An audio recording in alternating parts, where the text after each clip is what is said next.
So ఇది ఏంటంటే 2017లో మేమే ఫస్ట్ స్టార్ట్ చేసాము. సో ఈ 2017లో స్టార్ట్ చేశాక 1.5 year గవర్నమెంట్ రీసెర్చ్ చేసి ఇంకెవరైనా ఉన్నారని చెక్ చేసి అప్పుడు ఎవరు లేకపోతే మాకు పేటెంట్ వస్తుంది. సో ఆ పేటెంట్ ఏంటంటే మాకు 100% ప్లాంట్ వస్తుందని మేము ప్రూవ్ చేసుకోవాలి. అలా ప్రూవ్ చేసుకుంటేనే మాకు పేటెంట్ ఇస్తుంది. సో మేము ప్రూవ్ చేసి చూపించాము.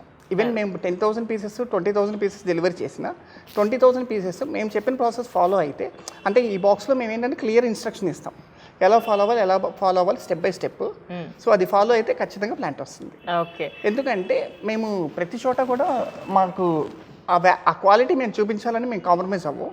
సో ఈవెన్ మేము వాడే సీడ్స్ కూడా మేము గవర్నమెంట్ ఆఫ్ తెలంగాణ నుంచి కొలాబరేట్ అయ్యాం. సో అక్కడి నుంచి మేము హై జర్మినేషన్ సీడ్స్ తెప్పిస్తాం. ఇప్పుడు ప్రైవేట్ కంపెనీ నుంచి తెప్పిస్తే జర్మినేషన్ ఉండదు. సో అది ఒకటి. రెండోది ఏంటంటే మాది ప్రైవేట్ లిమిటెడ్ కంపెనీ.